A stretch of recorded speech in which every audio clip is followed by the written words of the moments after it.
অনিশ্চয়তার মেঘ কাটছিল না কিছুতেই। ইডেনে আগামী 6 এপ্রিল আদৌ ম্যাচ আয়োজন করা যাবে কিনা সে নিয়ে প্রশ্নচিহ্ন ছিলই।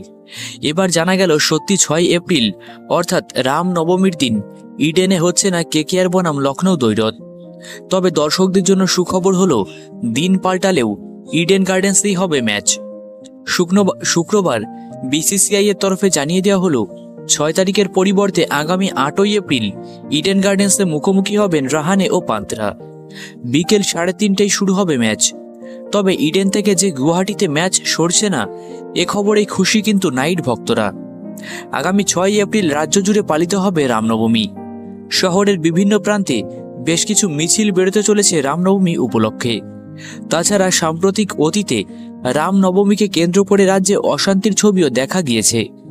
এবারও তেমন আশঙ্কা উড়িয়ে দিচ্ছেন না কলকাতার মেয়র ফিরহাদ হাকিম। তাই সতর্ক কলকাতা পুলিশ।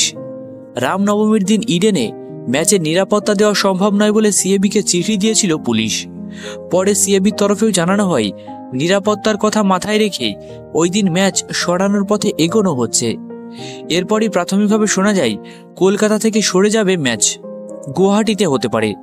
তবে ইডেনেই যাতে ম্যাচ আয়োজন করা যায় তার জন্য আসরে নেমেছিলেন খোদ সৌরভ গঙ্গোপাধ্যায়ও। পরবর্তীতে জানা যায় সিএবির তরফে বোর্ডকে অনুরোধ জানানো হয়েছিল যাতে 6 তারিখের পরিবর্তে অন্যদিন ম্যাচের দিনক্ষণ ঠিক করা যায়। সেই আবেদনেই মিলল সাড়া। যাবতীয় জল্পনার অবসান ঘটিয়ে এদিন ভারতীয় ক্রিকেট বোর্ড জানিয়ে দিল ম্যাচের দিন পাল্টানোর কথা। আইপিএলে সাধারণত রবিবারে 2টি করে ম্যাচ হয়, 3:30 এবং রাত 7:30টায়। তবে রামনবমীর দিন ম্যাচ বাতিল হওয়ায় মঙ্গলবার হবে ডবল হেডার। অর্থাৎ আগের শিডিউল অনুযায়ী 6 এপ্রিল হায়দ্রাবাদের ম্যাচটি 7:30টাতেই হবে, আর 8ই এপ্রিল বেলা 3:30টায় ইডেনে নামবে কেকেআর এবং লখনৌ। আর ওই দিনই রাত 7:30টায় মুখোমুখি হবে পাঞ্জাব কিংস ও চেন্নাই।